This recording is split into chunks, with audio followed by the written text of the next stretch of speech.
into a circuit element. The whole buildup of the first semester, or the first quarter, was that you have enough understanding that all the devices we've had so far attempt to manipulate fields in some way. A capacitor is the first device that's going to use all of that kind of buildup. So let me start by doing what your book does, and every book does, and give you the definition of a capacitor. And it's kind of funny because it's a definition that's completely useless. It's not how we'll actually deal with capacitance, but they all do it. They all start with some nondescript blobs of conducting material. And they make some picture. Sometimes sometimes they do a better job, sometimes a worse job. But it all begins with some two nondescript conductors. And they work to define capacitance. They say that if I place a conducting pathway between these two conductors, and in this conducting pathway, I create a potential difference, then I can move charges from one conductor to the other. So I let that sit for a very long time until I reach an equilibrium, a point where I can't push any more charges from one conductor to another. Let's say, for argument's sake, that the high side of this potential difference is on this side and the low side of this potential difference is on this side. Meaning, along the blue wire, I'm going from an area of low potential to high potential as I travel to the right.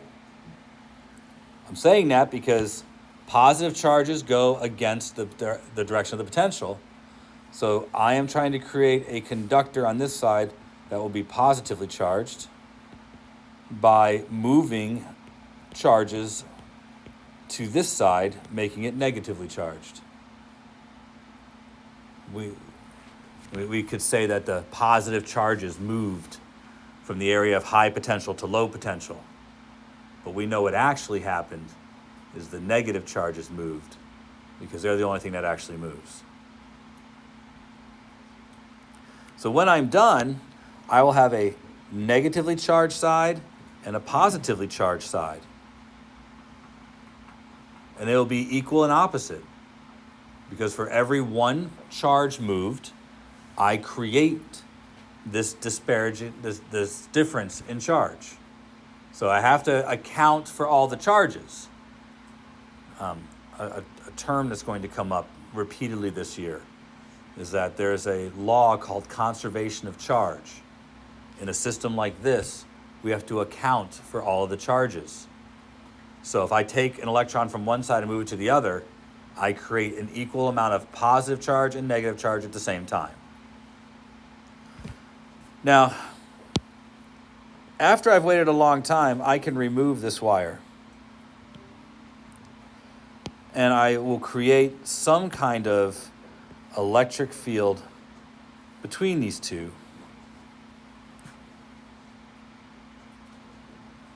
Right, one side's positive, one side's negative. Now here's the, this is going to seem really weird and really kind of funny, but we define capacitance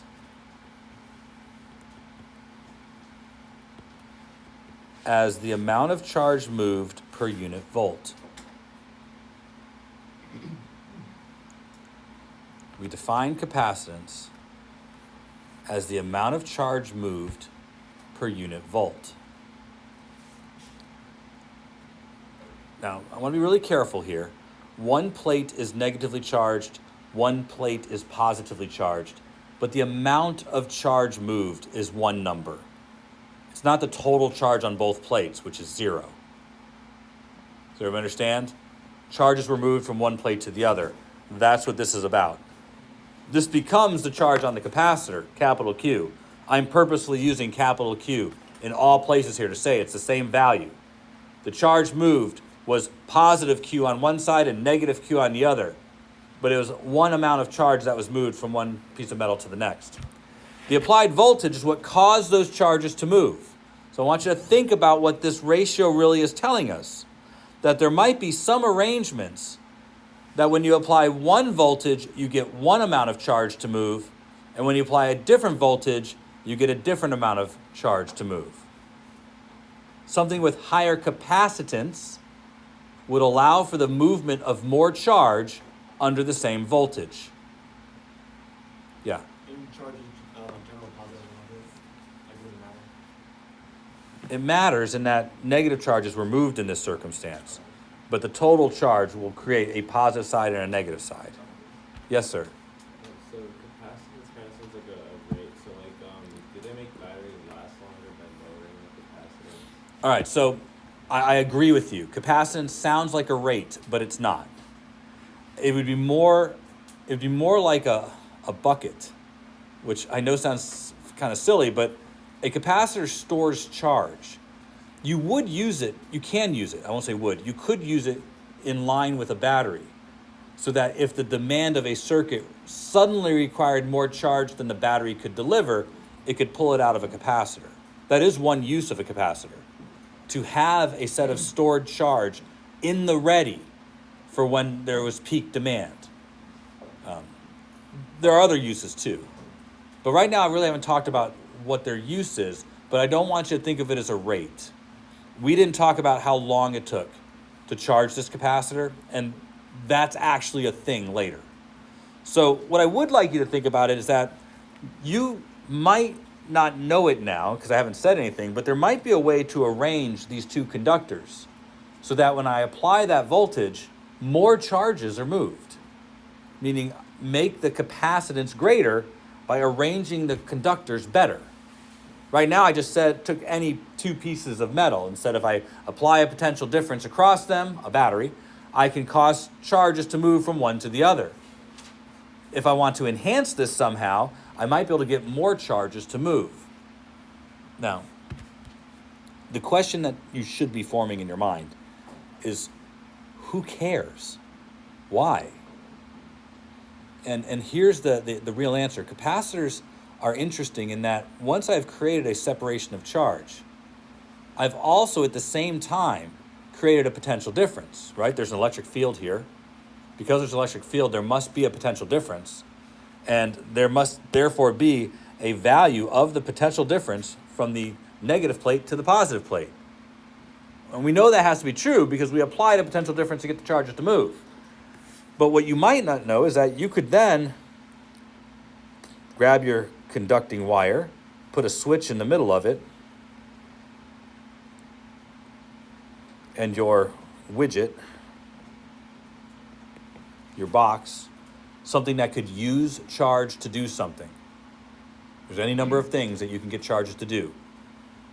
And when I close this switch, there will be a spontaneous movement of charge across the conductor until both plates are brought to the same potential.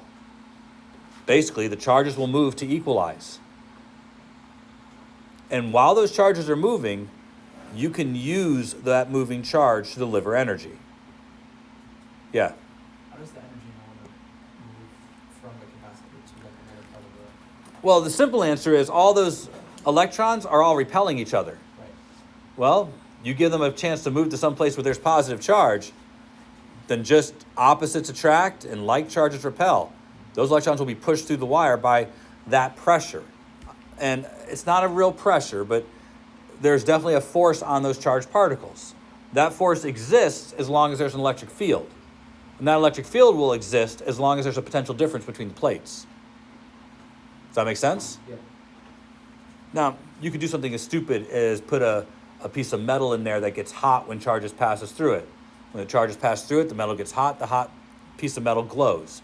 You could make a flash bulb. It wouldn't last very long. That's why I'd say a flash bulb, right? It would just glow while the charges were moving and then suddenly stop. But you could harness that energy and get it to do something at your will. When you throw the switch, you get the energy delivered.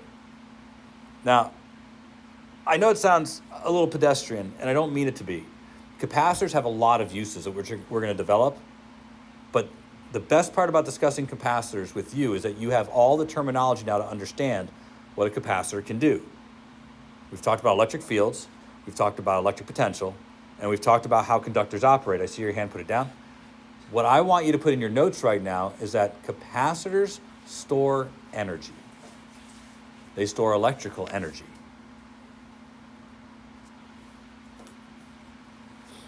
And they store it by separating charge.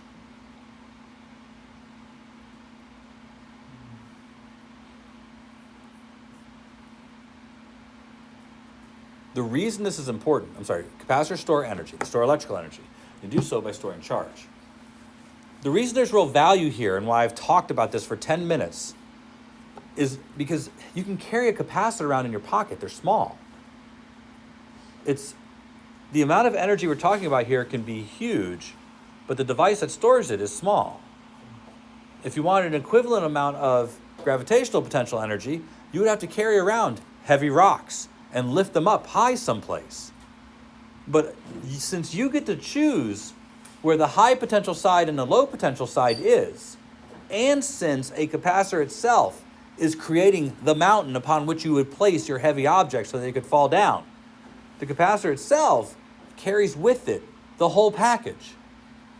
Put in perspective, if you wanted to use gravitational potential energy to do work, you would have to get someplace high, right? You'd have to build a building and get to the top of that building so you could drop something and then use that energy as it falls.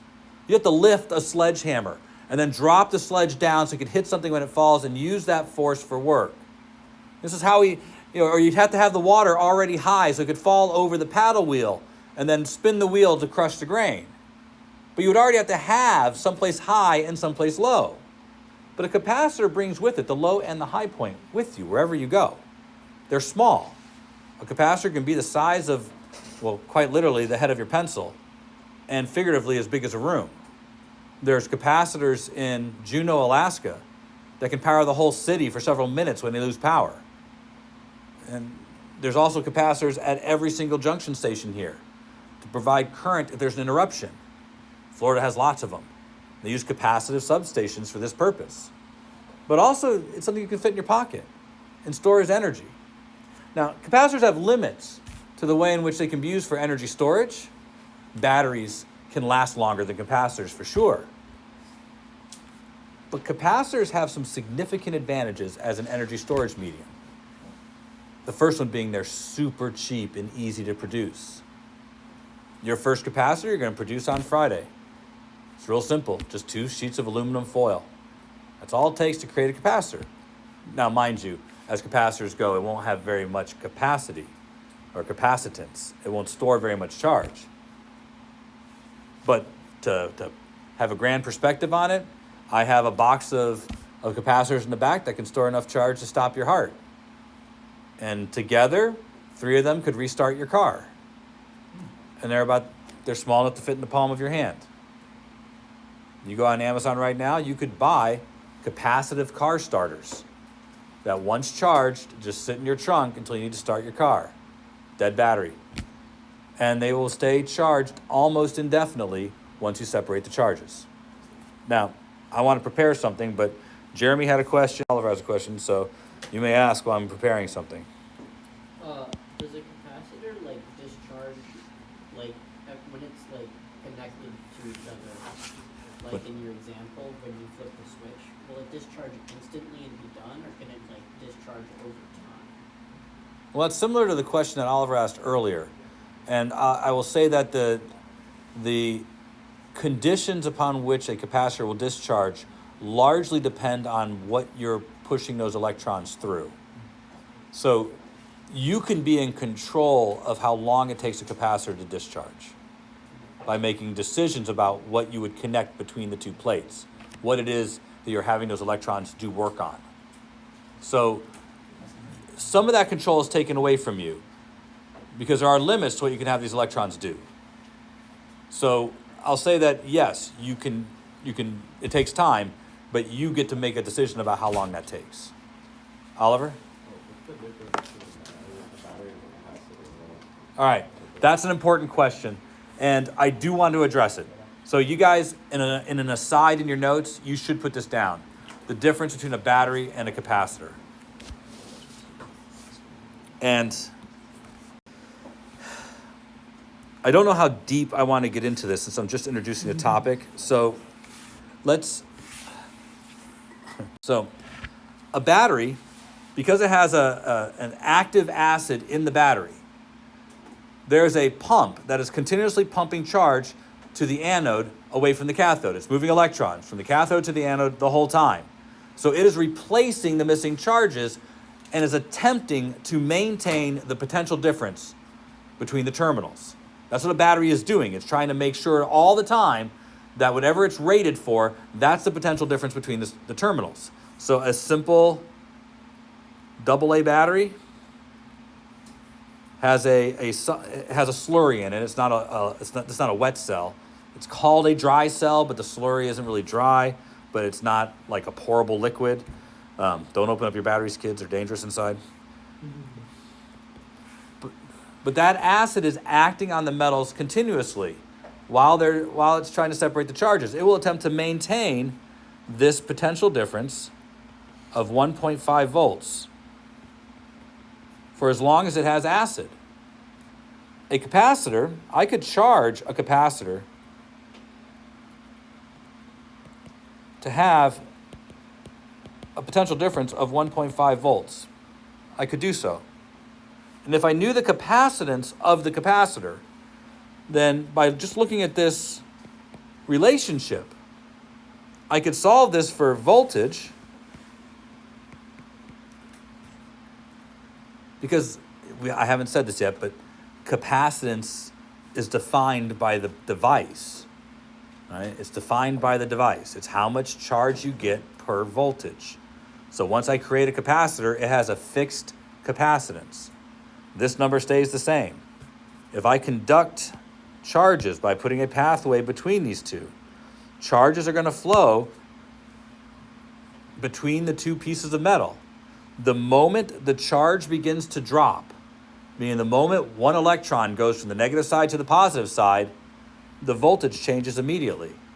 So as you use a capacitor, its voltage decreases and will decrease to zero until the plates equalize. But a battery attempts to maintain this potential difference because it has an energy source inside of it that is continually separating charges. That is not true for a capacitor. So a capacitor, once you use it, it's dead.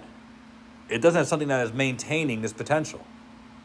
You'll have to charge it up again to use it. Now you can use a portion of the energy in a capacitor. You don't have to use all of it. But the moment you use some of the energy, the voltage of that capacitor has changed.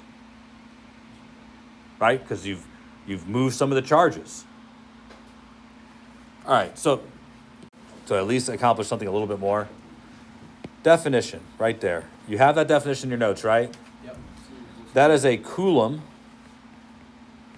per volt. Now, you start breaking that down because a volt is a joule per coulomb. You get coulomb squared per joules. Joules are Newton meter. I mean, there's a lot inside that, you understand, right? Yeah. But this now has its own name. We call that a farad. If you thought units were tough in mechanics, you ain't seen nothing. Because remember, all of this can be broken down to coulombs, meters, kilograms, and seconds. It's all inside there somewhere.